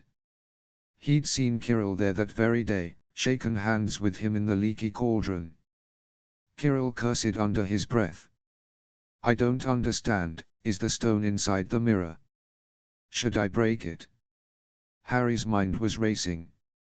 "Vs what I want more than anything else in the world at the moment," he thought, "is to find the stone before Quirrell does. So if I look in the mirror, I should see myself finding it, which means I'll see where it's hidden. But how can I look without Quirrell realizing what I'm up to?" He tried to edge to the left, to get in front of the glass without Quirrell noticing, but the ropes around his ankles were too tight. He tripped and fell over. Quirrell ignored him. He was still talking to himself. "What does this mirror do? How does it work? Help me, Master." And to Harry's horror, a voice answered, and the voice seemed to come from Quirrell himself. "Use the boy. Use the boy." Quirrell rounded on Harry. "Yes, Potter, come here." He clapped his hands once, and the ropes binding Harry fell off. Harry got slowly to his feet. "Come here," Quirrell repeated. "Look in the mirror and tell me what you see." Harry walked toward him. "I must lie," he thought desperately. "I must look and lie about what I see, That's all. Kirill moved close behind him. Harry breathed in the funny smell that seemed to come from Kirill's turban. He closed his eyes, stepped in front of the mirror, and opened them again. He saw his reflection, pale and scared looking at first. But a moment later, the reflection smiled at him. It put its hand into its pocket and pulled out a blood-red stone. It winked and put the stone back in its pocket, and as it did so, Harry felt something heavy drop into his real pocket. Somehow incredibly he'd gotten the stone. "Well," said Kirill impatiently. "What do you see?" Harry screwed up his courage. "I see myself shaking hands with Dumbledore," he invented. "I won the House Cup for Gryffindor." Kirill cursed again. "Get out of the way," he said. As Harry moved aside, he felt the Sorcerer's Stone against his leg. Dare he make a break for it? But he hadn't walked 5 paces. A high voice spoke, though Kirill wasn't moving his lips. "He lies. He lies. Potter, come back here!" Kirill shouted. "Tell me the truth. What did you just see?" The high voice spoke again. "Let me speak to him, face to face." "Master, you are not strong enough." "I have strength enough for this." Harry felt as if Devil's Snare was rooting him to the spot. He couldn't move a muscle. Petrified, he watched as Kirill reached up and began to unwrap his turban. What was going on? The turban fell away. Kirill's head looked strangely small without it. Then he turned slowly on the spot. Harry would have screamed, but he couldn't make a sound. Where there should have been a back to Kirill's head, there was a face, the most terrible face Harry had ever seen. It was chalk white with glaring red eyes and slits for nostrils, like a snake. "Harry Potter," it whispered. Harry tried to take a step backward, but his legs wouldn't move. "See what I have become," the face said. "Mere shadow and vapor. I have form only when I can share another's body. But there have always been those willing to let me into their hearts and minds. Unicorn blood has strengthened me, these past weeks. You saw faithful Kirill drinking it for me in the forest. And once I have the elixir of life, I will be able to create a body of my own. Now, why don't you give me that stone in your pocket?" So he knew. The feeling suddenly surged back into Harry's legs.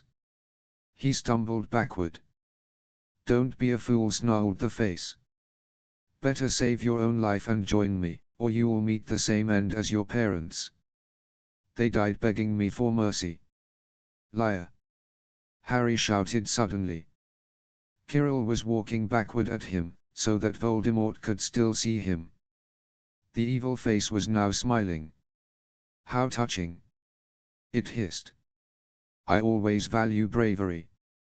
Yes, boy, your parents were brave. El killed your father first, and he put up a courageous fight.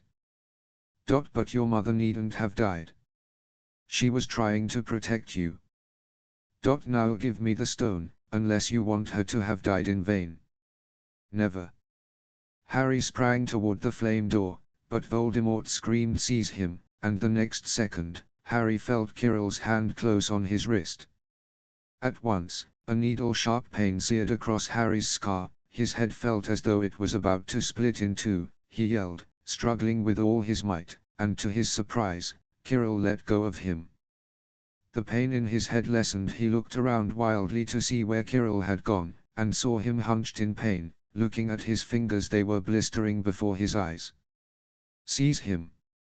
Seize him!" shrieked Voldemort again, and Kirill lunged, knocking Harry clean off his feet, landing on top of him, both hands around Harry's neck. Harry's scar was almost blinding him with pain, yet he could see Kirill howling in agony.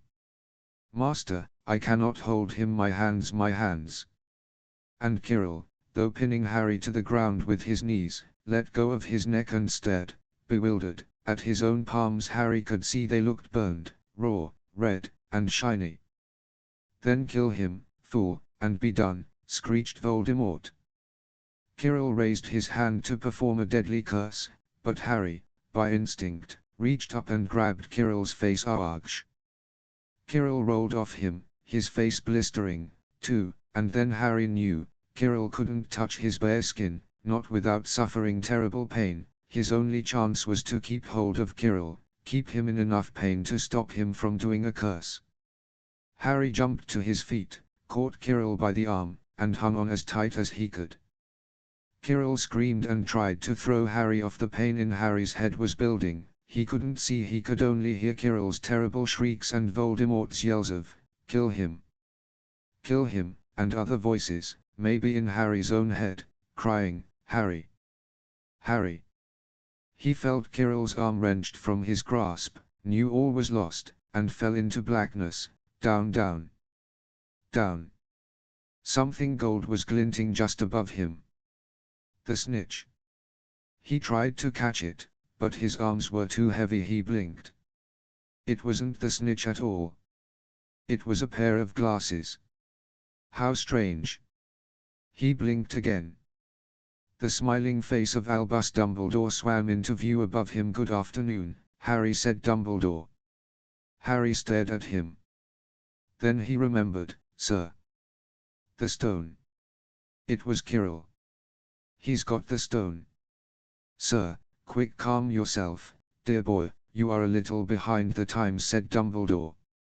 "Kirill does not have the stone." "Then who does?" "Sir, I." "Harry, please relax, or Madame Pomfrey will have me thrown out." Harry swallowed and looked around him. He realized he must be in the hospital wing. He was lying in a bed with white linen sheets, and next to him was a table piled high with what looked like half the candy shop.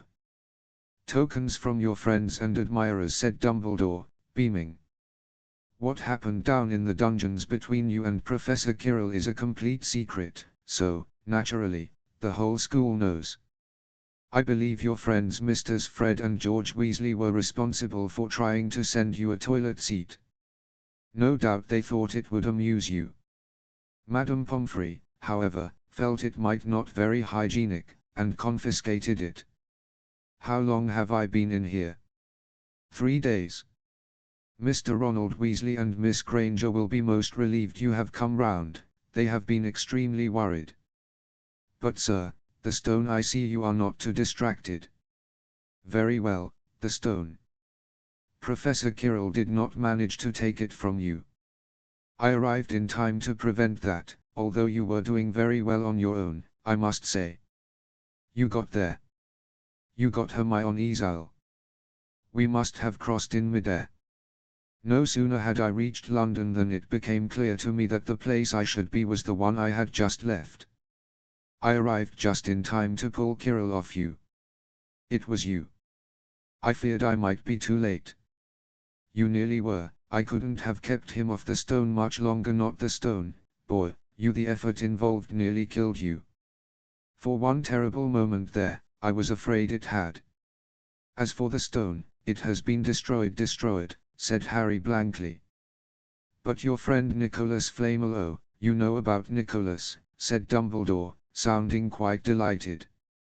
You did do the thing properly, didn't you? Well, Nicholas and I have had a little chat, and agreed it's all for the but that means he and his wife will die, won't they?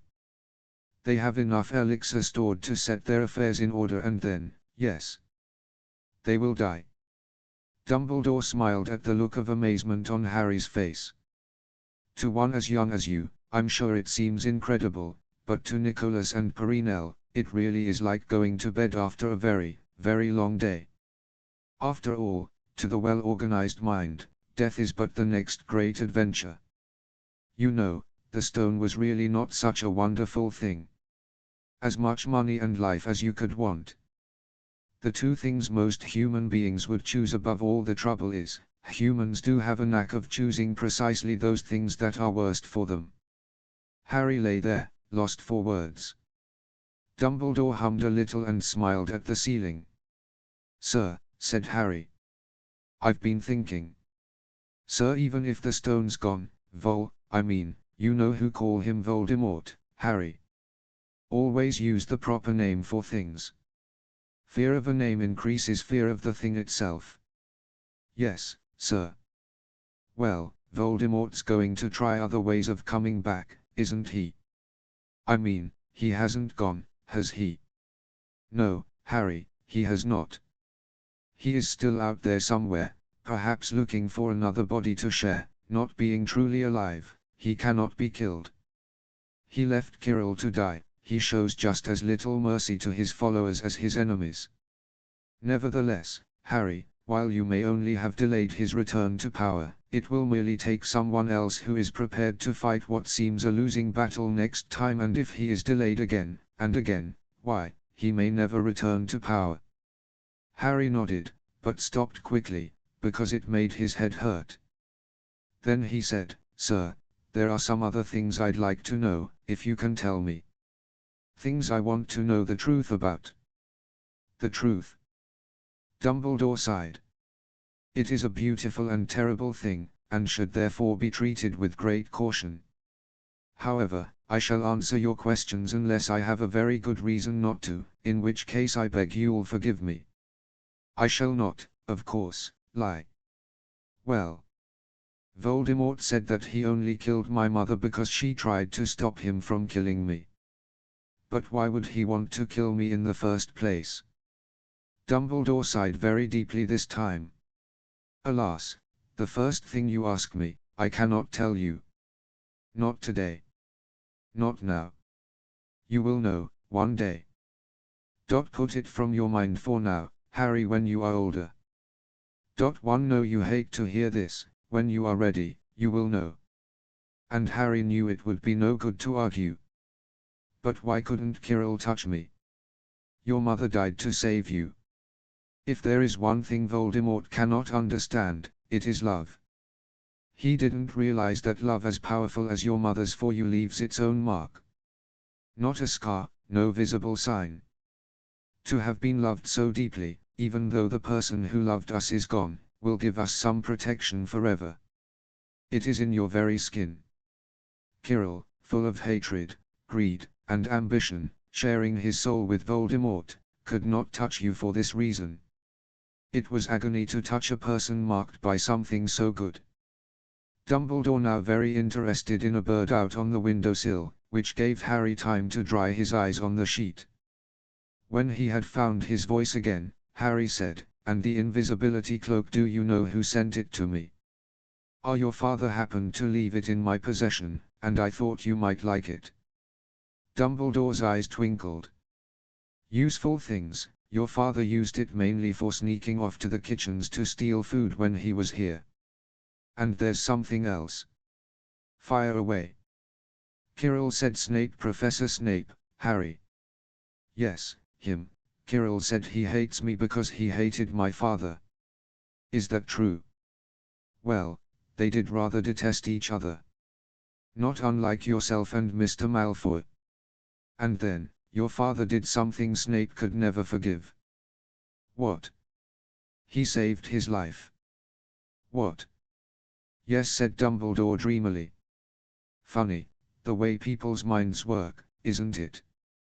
Professor Snape couldn't bear being in your father's debt. I do believe he worked so hard to protect you this year because he felt that would make him and your father even.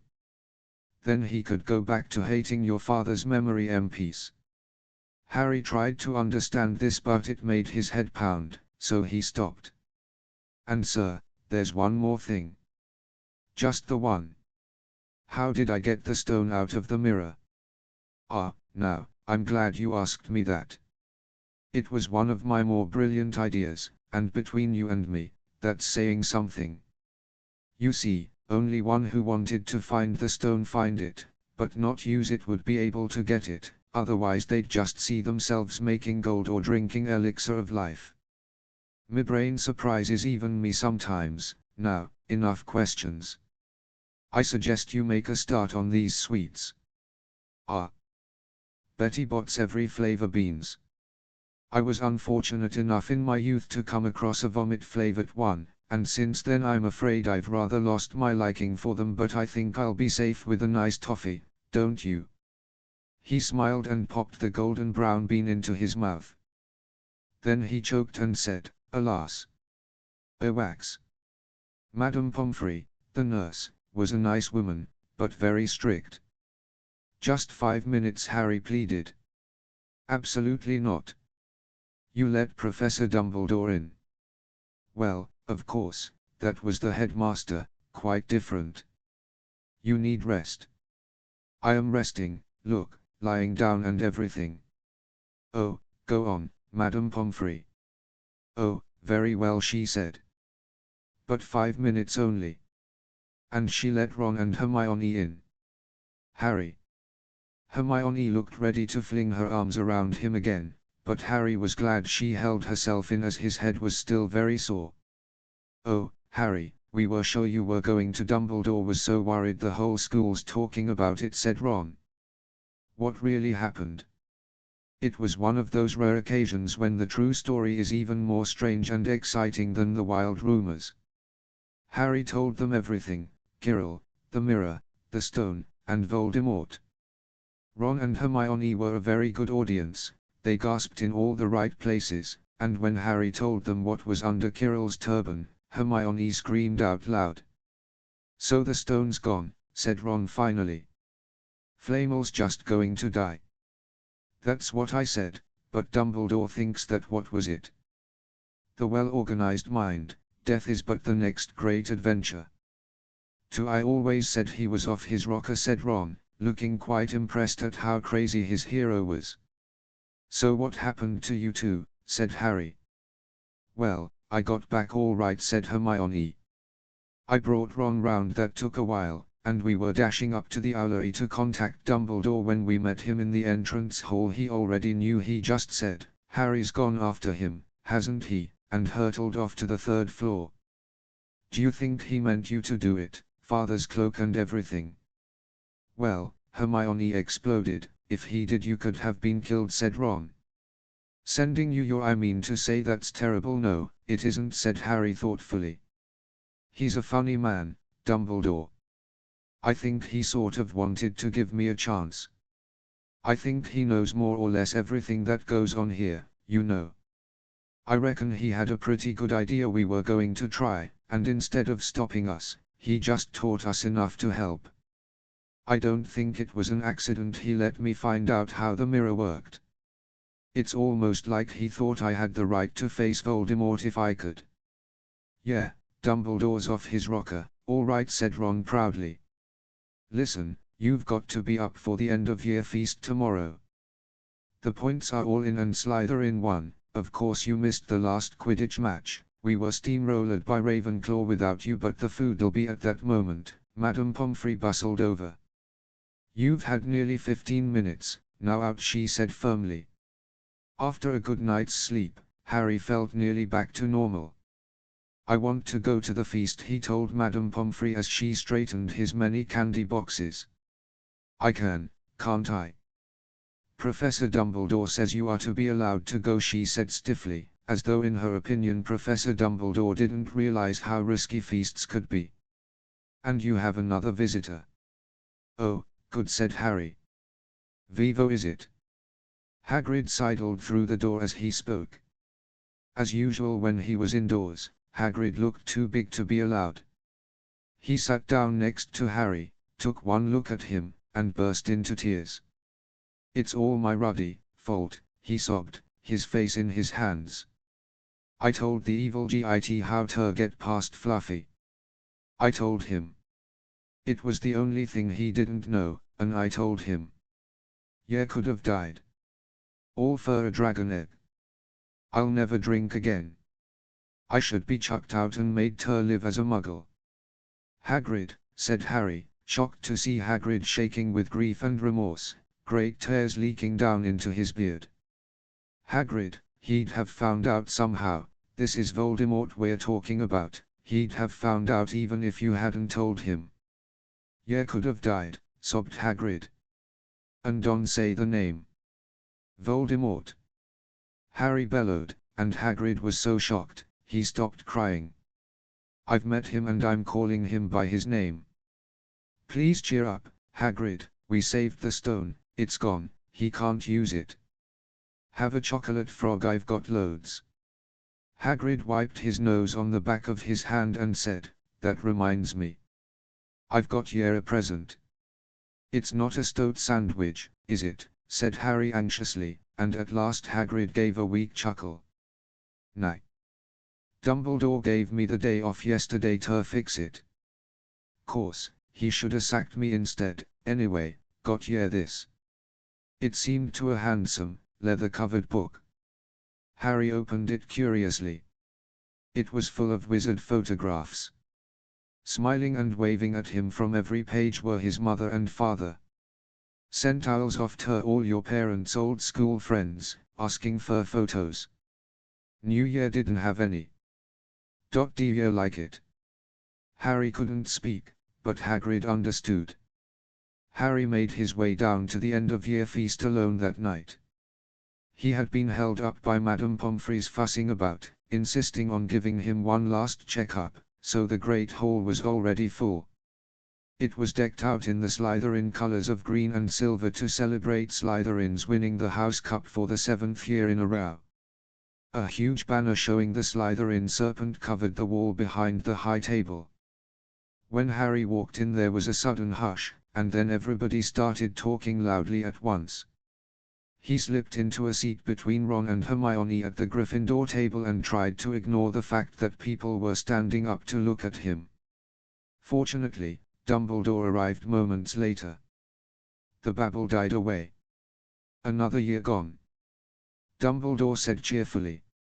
And I must trouble you with an old man's wheezing waffle before we sink our teeth into our delicious feast. What a year it has been. Hopefully your heads are all a little fuller than they were. You have the whole summer ahead to get them nice and empty before next year starts. Now, as I understand it, the House Cup here needs awarding, and the points stand thus: in 4th place, Gryffindor, with 312 points, in 3rd, Hufflepuff, with 352, Ravenclaw has 426 and Slytherin, 472. A storm of cheering and stamping broke out from the Slytherin table. Harry could see Draco Malfoy banging his goblet on the table. It was a sickening sight. Yes, yes, well done, Slytherin, said Dumbledore. However, recent events must be taken into account. The room went very still. The Slytherin's smiles faded a little. Ahem, said Dumbledore. I have a few last-minute points to dish out. Let me see. Yes. First to Mr. Ronald Weasley. Ron went purple in the face. He looked like a radish with a bad sunburn. For the game of chess Hogwarts has seen in many years, I award Gryffindor House 50 points.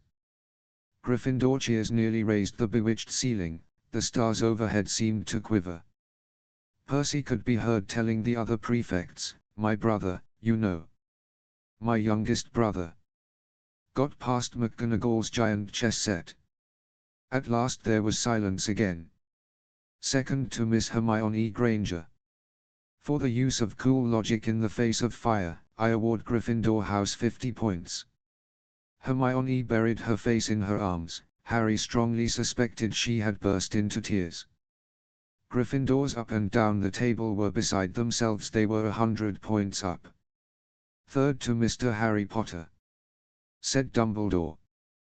The room went deadly quiet. For pure nerve and outstanding courage, I award Gryffindor House 60 points. The din was deafening. Those who could add up while yelling themselves hoarse knew that Gryffindor now had 472 points, exactly the same as Slytherin. They had tied for the House Cup if only Dumbledore had given Harry just one more point. Dumbledore raised his hand. The room gradually fell silent. There are all kinds of courage, said Dumbledore, smiling. It takes a great deal of bravery to stand up to our enemies, but just as much to stand up to our friends.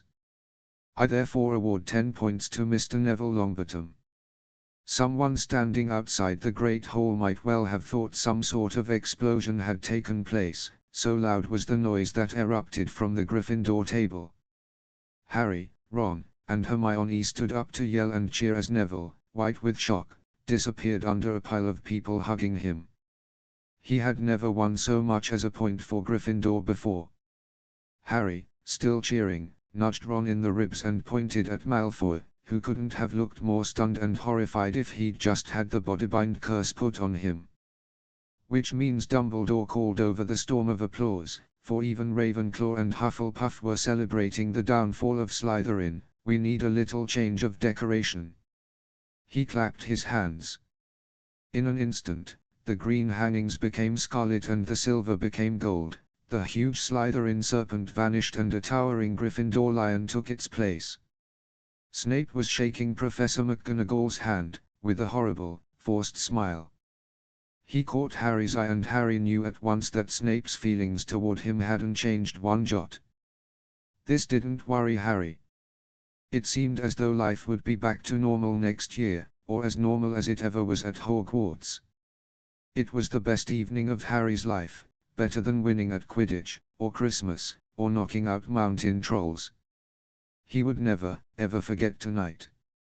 Harry had almost forgotten that the exam results were still to come, but come they did. To their great surprise, both he and Ron passed with good marks. Hermione, of course, had the best grades of the first years. Even Neville scraped through, his good herb, logie mark making up for his abysmal potions one. They had hoped that Goyle, who was almost as stupid as he was mean, might be thrown out, but he had passed, too. It was a shame, but as Ron said, you couldn't have everything in life. And suddenly, their wardrobes were empty, their trunks were packed, Neville's toad was found lurking in a corner of the toilets, notes were handed out to all students, warning them not to use magic over the holidays. I always hope they'll forget to give us these, said Fred Weasley sadly. Hagrid was there to take them down to the fleet of boats that sailed across the lake. They were boarding the Hogwarts Express, talking and laughing as the countryside became greener and tidier, eating Betty Bott's every flavor beans as they sped past Muggle towns, pulling off their wizard robes and putting on jackets and coats, pulling into platform 9 3/4 at King's Cross Station. It took quite a while for them all to get off the platform. A wizened old guard was up by the ticket barrier, letting them go through the gate in 2s and 3s so they didn't attract attention by all bursting out of a solid wall at once and alarming the Muggles. You must come and stay this summer, said Ron. Both of you, I'll send you an owl. Thanks, said Harry, I'll need something to look forward to. People jostled them as they moved forward toward the gateway back to the Muggle world. Some of them called, "Bye, Harry. See you, Potter." Still famous, said Ron, grinning at him. Not where I'm going, I promise you, said Harry. He, Ron, and Hermione passed through the gateway together. Their eyes, Mom, there he is, look. It was Ginny Weasley, Ron's younger sister, but she wasn't pointing at Ron. Harry Potter, she squealed. Look, Mom. I can see. Be quiet, Ginny, and it's rude to point. Mrs. Weasley smiled down at them. Busy year, she said. Very, said Harry. Thanks for the fudge and the sweater, Mrs. Weasley. Oh, it was nothing, dear. Ready, are you? It was Uncle Vernon, still purple-faced, still mustached, still looking furious at the nerve of Harry, carrying an owl in a cage in a station full of ordinary people. Behind him stood Aunt Petunia and Dudley, looking terrified at the very sight of Harry. You must be Harry's family, said Mrs. Weasley. In a manner of speaking, said Uncle Vernon. Hurry up, boy, we haven't got all day. He walked away. Harry hung back for a last word with Ron and Hermione. See you over the summer, then. Hope you have a good holiday, said Hermione, looking uncertainly after Uncle Vernon, shocked that anyone could be so unpleasant. Oh, I will, said Harry, and they were surprised at the grin that was spreading over his face. They don't know we're not allowed to use magic at home. I'm going to have a lot of fun with Dudley this summer.